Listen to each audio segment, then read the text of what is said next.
Good evening. Welcome to episode 3 of Be Brave, Be Kind, Create, the brand new Urban Creative Clothing YouTube channel. We're offering everything from conversations, TikToks, live vocal sessions, DJ mixes, production tutorials, and more from some of your favourite artists.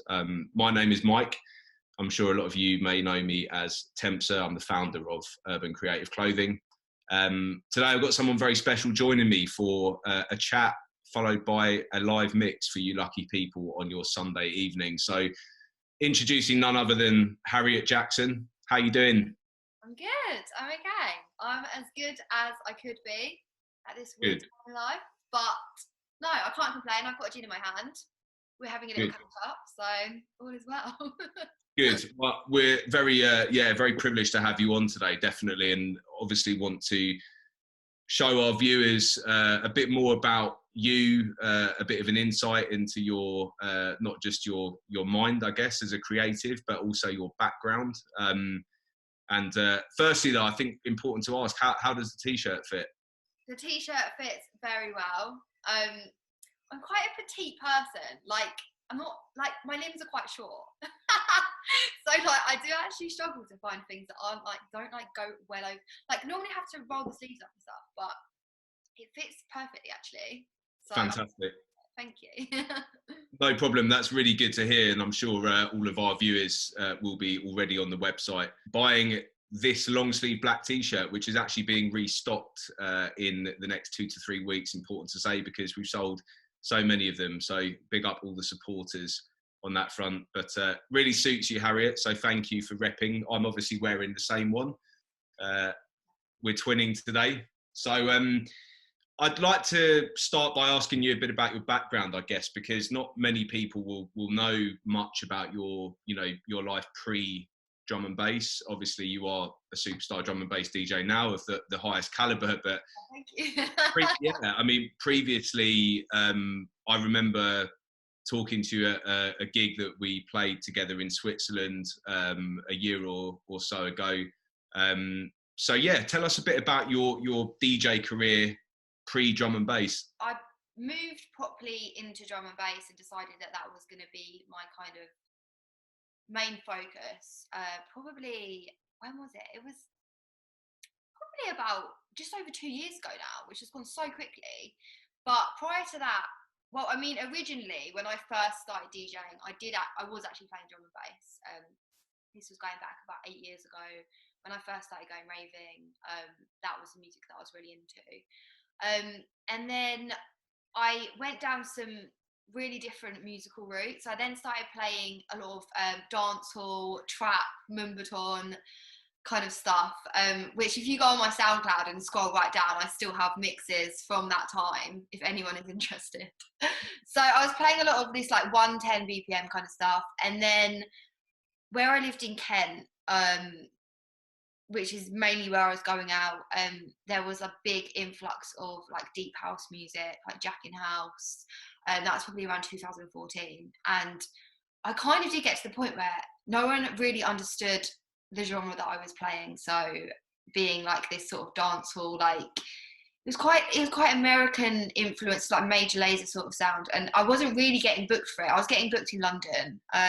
But I thought, because I liked all music, I didn't feel like I was sort of like betraying my own taste, but I was like, right, I want to start mixing more house. And then my bookings like really, really increased around where I live. And I started getting bookings outside of Kent. So then I spent a few years playing house music and garage. It wasn't really kind of like a techie sort of sound. It was much more of a UKG, like funky, deep sort of house. And then I randomly got kind of, I guess, scouted by Ministry of Sound via my SoundCloud. Didn't know anyone there. I literally just got a random email one day asking me to come in for a meeting. And then they asked me to become part of their roster of international touring DJs. So they would put on events all around the world and send one of their kind of like resident DJs out to play all these amazing events that they would do around the world. So I did that for a couple of years. And then I got random booking to play a drum and bass set late 2000, so over 2014 or 2015. And then I think I put a couple of drum and bass mixes up on my SoundCloud, and I kind of knew a few people at RAM already, just because even throughout that time I continued going to drum and bass raves, because like that really was like my first love. So I went to a lot of the RAM nights at Fabric and Mata, and kind of got to know some of the guys who worked there, only on a sort of like, not on a super close level. But then the label manager at RAM got in touch because he'd heard one of my drum and bass mixes, went in for a meeting with him, and he was like, you know, we think that you're a really good DJ. Would you consider kind of shifting your focus and kind of working with us and seeing how it goes? And that is the journey before, I guess. Amazing. When you said that your SoundCloud had been, obviously a mix on your SoundCloud had been picked up on, I mean, were you actively putting regular mixes up on SoundCloud and promoting them somehow, or? Do you mean when it was picked up by RAM or by Ministry? By Ministry. Yeah. To be honest with you, that was in 2016. I'd been mixing very kind of casually for a few years, and I never thought it would end up being my career. In fact, I remember really distinctly about a week before I got that email considering kind of giving it up, because I kind of wasn't really getting anywhere.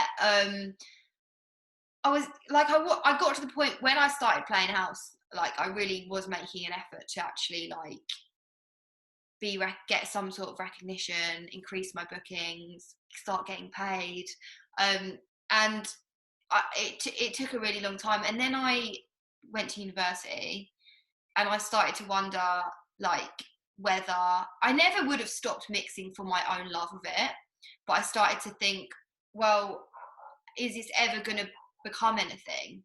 And I think I was just going through a bit of a bad time mentally as well. Like I had really bad anxiety around that time when I first started university, which sort of came out of nowhere, and that would like seep into me being really anxious before shows. So I think a combination of all of that made me kind of think about whether I wanted to carry on doing it like publicly. And it was so weird because it was like 5 days later I just had this random email. Like no one emailed me about DJ sets because I was doing it at such a casual level. It was like someone would DM me on Facebook and be like, oh, do you want to come and play here for a beer? Like, do you know what I mean? Yeah. Like, yeah. I never would have imagined and then, but I'd set up an inbox for my Harriet Jaxxon DJ account. And I still remember like looking at the number of emails in that inbox and it being like 7 and thinking, oh, hopefully one day, like I'll have like over 100 inquiries in this, or this might actually be an active email account, which now it's like popping off. Yeah. And it's a bit like stressful, in fact. But I remember looking at it and thinking, is this ever going to like take off? And then randomly there's like an email in there from like the head of talent at Ministry of Sound. Amazing. This was meant to happen.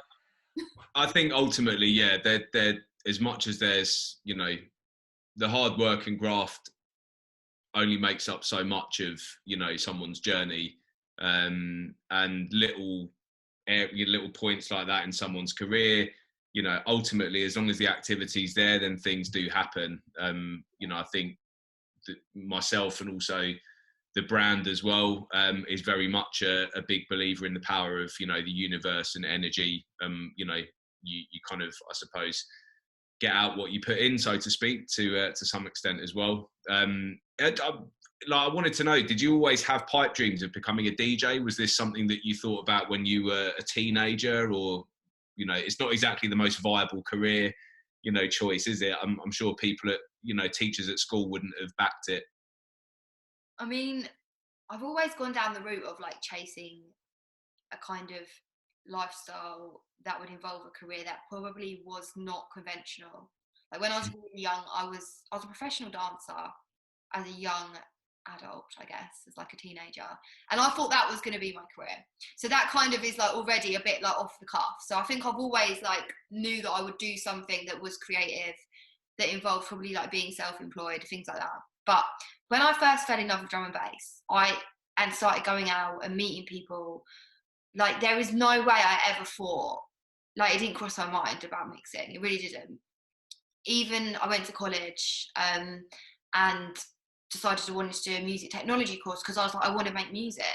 Even at that point, I was never like, oh, I want to to learn how to mix. Mm. It never crossed my mind. So I actually went down the road of wanting to produce, not even like really necessarily drum and bass. I just knew that I love music, and I'd like through my childhood and stuff, I've learned various instruments. So I was kind of that way inclined. So I thought, oh, this would be really cool to make music on a computer. Like, I thought, wow. But the thought of being a DJ was never a thing. Amazing. When you made the switch over to, you know, when Ram Records got in touch and said, look, you know, we picked up one of your mixes, we think there's legs in this and that sort of stuff. Was there an element of sacrifice about this? You know, you'd obviously made some inroads with Ministry of Sound. You were a touring DJ, you know, all over the world, I guess. Was there an element here of you thinking maybe this is going to be like starting again? I don't know. I mean, that I didn't feel any of those concerns. I think, to be honest, at that time I'd worked my way into being a bit of a multi-genre DJ as well. A lot of the sets that I played from Ministry of Sound, where I could, I would end up playing a bit of drum and bass as well anyway. And I think they kind of marketed me, in fact, as their drum and bass resident. So when the very rare drum and bass event that they did come in, like it would be like Harriet does that because she's the drum and bass DJ. So I guess it kind of evolved towards that anyway. So it didn't feel like I was leaving one behind, but I spoke to Ministry about sort of working with Ram, and they were like, in fact, they were like really game for it, because I guess it gave me, as essentially like their drum and bass resident, like more credibility in that kind of scene. And then they ended up sort of working together, so I could do both. So Right. And I still did house sets for Ministry for quite a long time. I did up until I think probably about a year ago. So I got the best of both worlds for a while, which was quite nice actually. That's really good.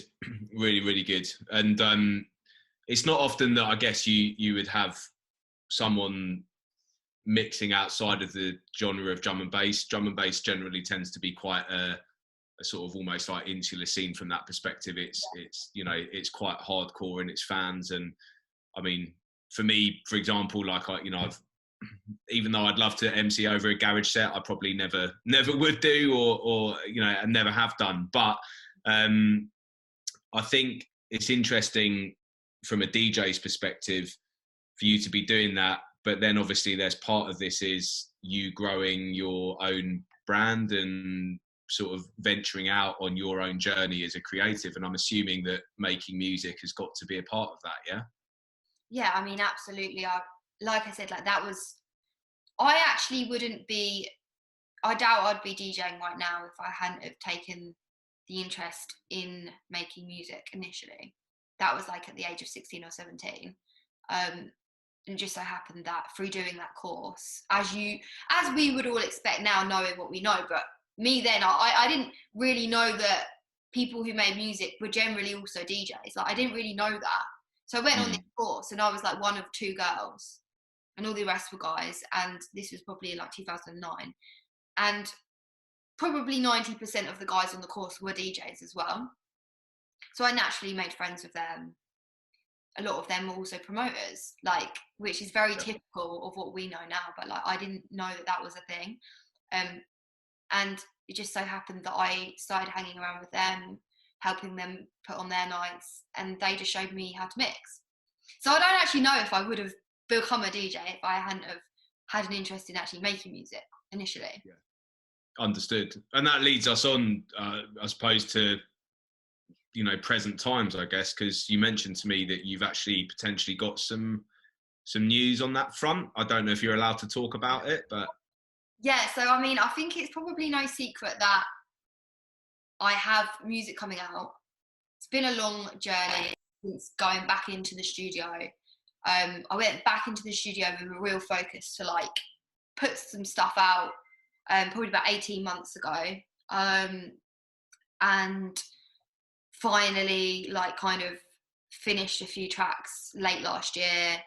Had interest from quite a lot of labels I really admire a few months ago. like chose to go with one of them. We had a release day, which was in April, and I made the decision to push it back because I didn't know what was going on with like Corona and everything. And then the way things have gone, I just thought, do you know what, like, I'm just going to put it out. I don't really care if the clubs are closed. I just really want to get this out. So I have got my first debut single signed to a label out in June, beginning of June. Excellent. Yeah, excited.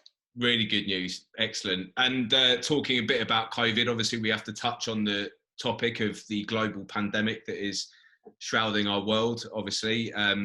How have you been spending your time over the last 9 weeks in lockdown? I'm interested to know from all of our contributors what I suppose what are the things they've been doing in order to look after themselves and keep busy. Yeah, I mean, on the music front, I had this idea, and I don't even know where it came from, to do these podcasts that I've been doing, and I can't remember how it came to me, but I thought about doing it, and then I really was like, I don't know, is this the right thing? Like, am I like a kind of presenter or I don't know. I mean, I've got my radio show, but I wasn't really sure if it was the right thing to do. And then the more I thought about it, the more I realised, you know, like, no, I'm not a journalist, I'm not a presenter, but at the same time, during this time, just talking to other artists as an artist might be quite interesting. And if it's not, like, I'll enjoy it. So I really got heavily like involved into setting that up. That's really consumed a lot of my time, but I've really enjoyed doing that, and I'm really glad that I started doing that. I've obviously been doing the odd live stream. I'm still doing my radio show on Rinse. That's all still happening. A lot of preparation for the release of the single. I have been in the studio as well a lot, which has been really nice actually, to have that extra time because I'm not doing live shows. Yeah. So I've actually been really busy. Like, which when this happened, I just thought, oh my God, like, I'm not doing shows, what am I going to do? But on a day-to-day basis, I'm still extremely busy, which is how I like it. So That's really, yeah, very, very good. One question I think I've asked quite a few people during this time has been surrounding the topic of feeling some sort of pressure to, yeah, you know, to remain active on social media, to, you know, keep creating content. Even myself, 100%, I've found it. I guess one could argue that Urban Creative Clothing, the new YouTube channel, is obviously a prime example of that. Interested to know if there's been any down times over the last 9 weeks for you where you felt really that you didn't want to do anything, but you've kind of felt pressured to have to, if that makes sense. It's strange. Like, I guess like creating content for me comes very, very naturally, and it always has done.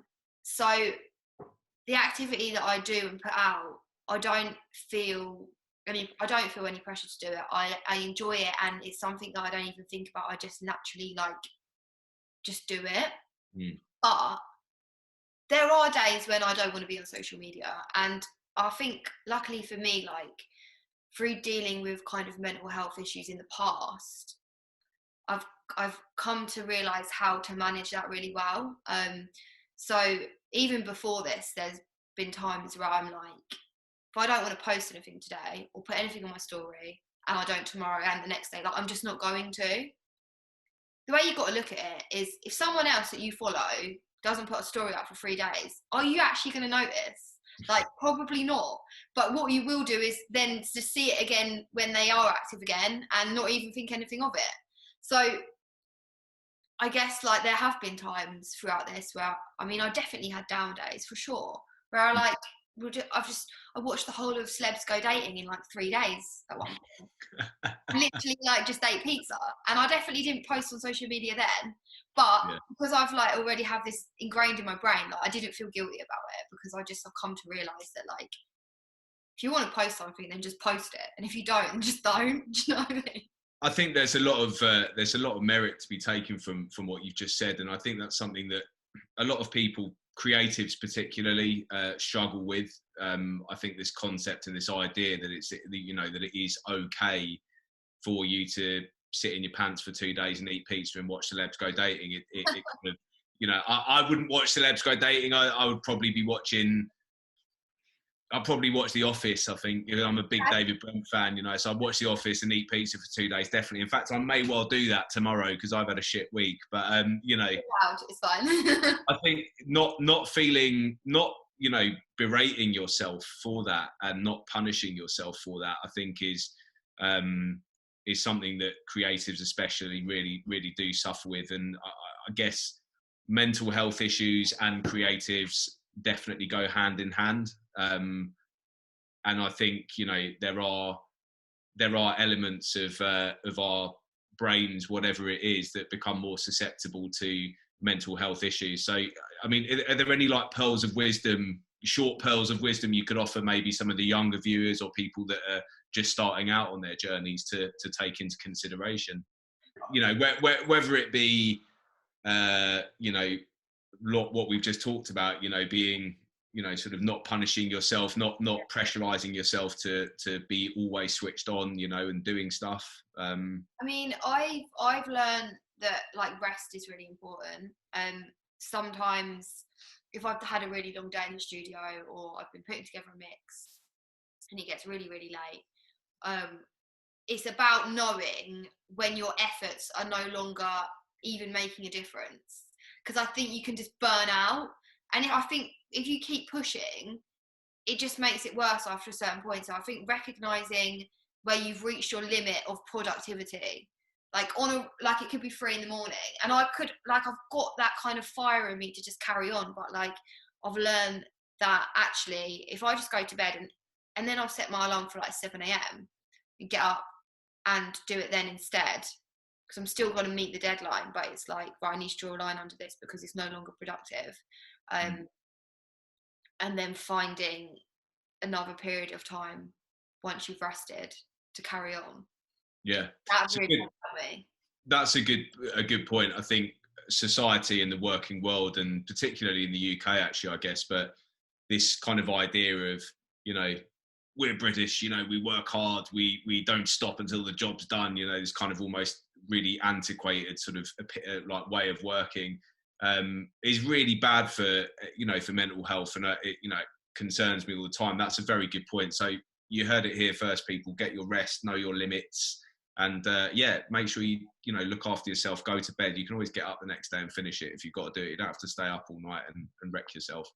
I was going to ask you actually, just on the flip side of the mental health side, a couple of tips for any budding DJs out there. What makes a good DJ? Wow. I mean, that's a question. I think it's like the perfect combination of a few things for me. One of them is selection. Like, vibe for me wins over everything. I mean, obviously having an element of technical skill is important as well. And then I think being like understanding and really like being able to express your own identity, being able to like really hone in on what makes you unique.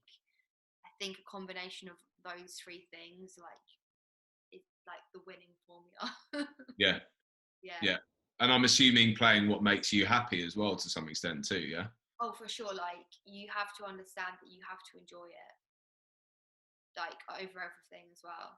Yeah. Like, you're never going to inject the right passion and creativity and energy that is then going to come out the other side and be portrayed and is what people are going to pick up on and like, if you're not enjoying it yourself.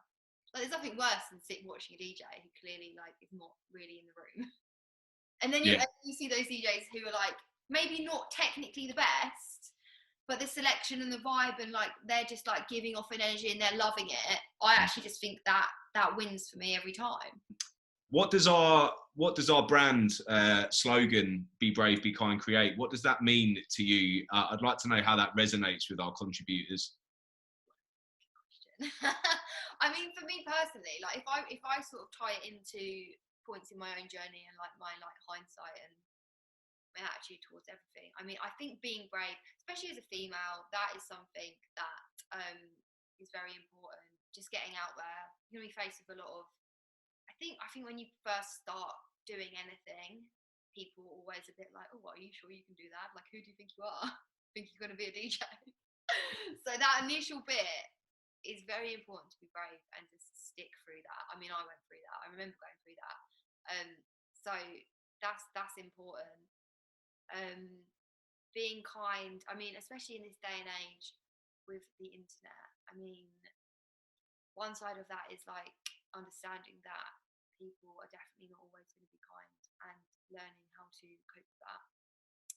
But then I think when you're on the receiving end, it definitely makes you think about how you kind of communicate and portray yourself online, because you understand it. So that's very important. And art is subjective. So, you know, if you don't like something, it doesn't mean that it doesn't mean that it's bad. Do you know what I mean? In a creative scenario, like there is something for everyone. Brilliant. That was really, really good. That was wicked. Yes, there you have it, people. Harriet Jaxxon's thoughts on Be Brave, Be Kind, Create, which I have to say definitely ring true with me, and I'm sure a lot of you guys out there as well. I'd like to say a big thank you to Harriet for joining us today on the YouTube channel. She's now going to play you guys some music, I think for the next 20 or 30 minutes. Harriet, have you picked out a special mix today? Have you chosen music with our brand in mind, would you say? Yeah, I mean, do you know what? Despite everything that's going on, there has been a lot of new music that is very good that has been released recently. Caliber's album for me, Shelf Life 6. Might hear a few of those. Amazing.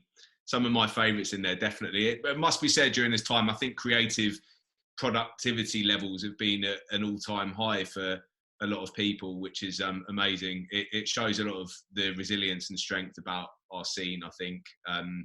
So yeah, can't wait to hear the mix.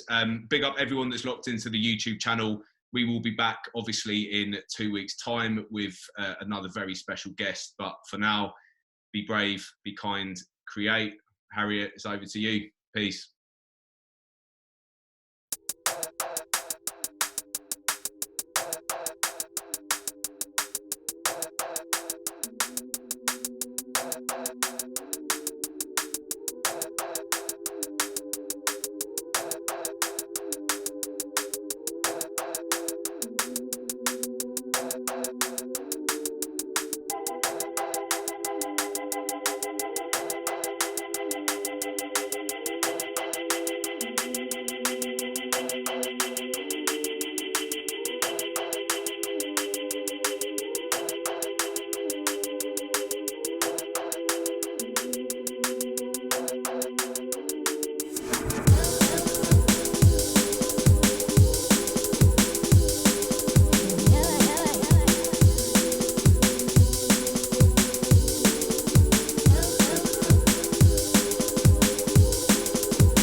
taken are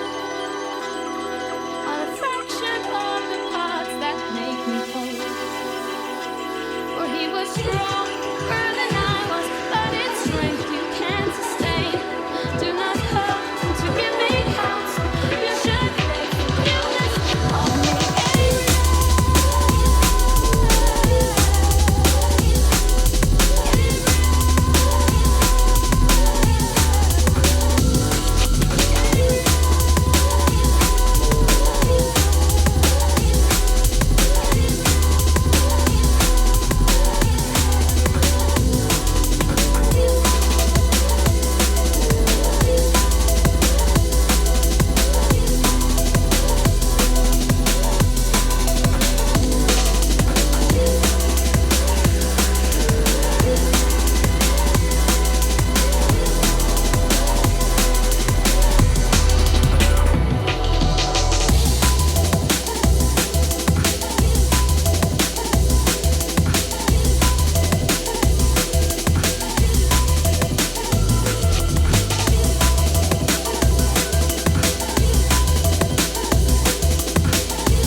That we up on these drugs that we done head spinning round like we got wheels on while garments come rapidly undone. It takes one to know one. You know the sweet love, that free love, that cheap love that we does while we up on these drugs that we done. Head spinning man like we got wheels on while garments come rapidly undone. It takes one to know one. Oceans apart, flight into dark. Killer heads hit quick, looking for the mark. Vision so clear, target so sharp. The bite with the bark, we'll make 'em skylark. Living by that code, cold in the heart. Center of the storm, the fire, the spark. Sign can be measured, patterns can chart. Alpha and Omega, the energy, the star. You know the sweet love, that free love, that cheap love that we got. That hot stuff, that bubbles like Dutch pot, she's trouble. But so what, see double. We're so up, there's bubbles, we're thrown off. It takes one to know one. You know the sweet love, that free love, that cheap love that we got. That hot stuff, that bubbles like Dutch pot, she's trouble. But so what, see double. We're so up, there's bubbles, we're thrown off. It takes one to know one.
Real girl, I need you to come closer. Just because I want to get to know you. Let's talk and maybe exchange numbers. There's a whole world that I wanna show you.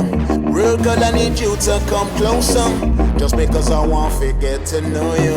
Let's talk and maybe exchange numbers.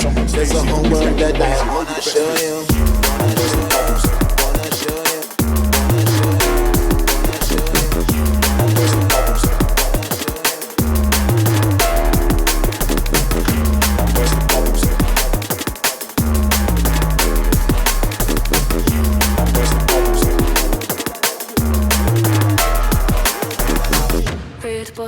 look like a smoker. I can see all the stress that you're under. Can we go and chat shit on the sofa? Rude boy, you seem like a joker. Can I bother you for a lighter? Is it alright if I ask for your number? I don't want you to come a bit closer. I'm bursting bubbles. And if things go nice, then we could be in love. I'm bursting bubbles. And if things go nice, then things might happen. We could be in love. I'm bursting bubbles. And if things go nice, then we could be in love. Things go nice, then things might happen. We could be in love.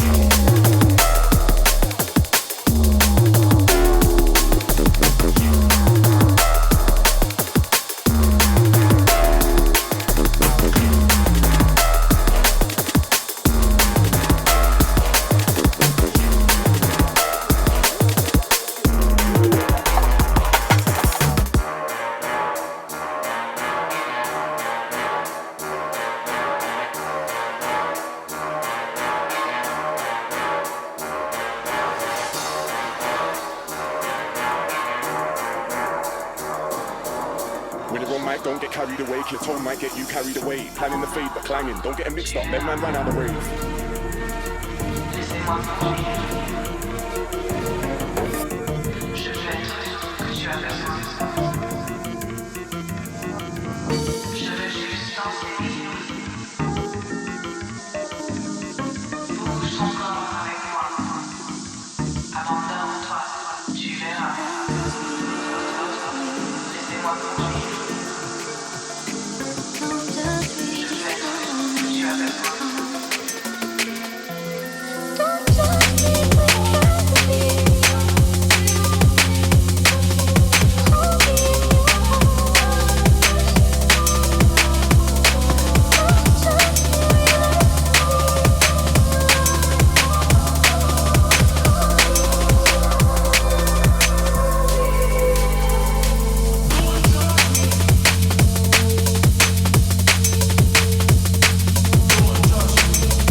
I know that shit fuck you.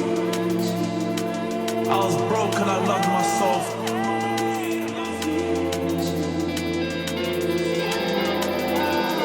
Don't judge me, they care for me.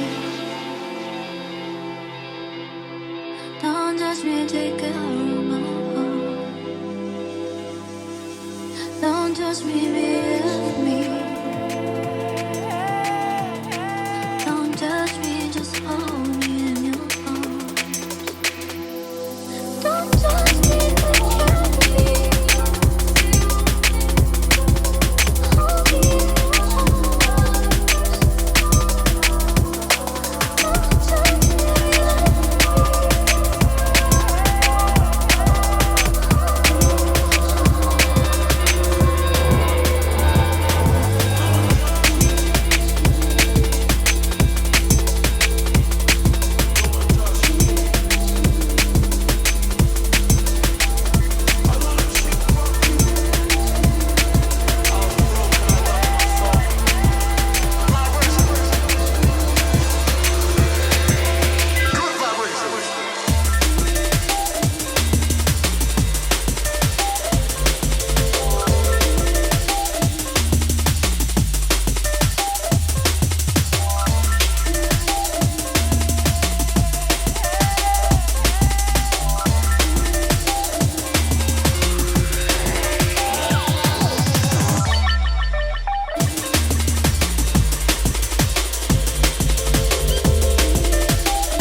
good vibration.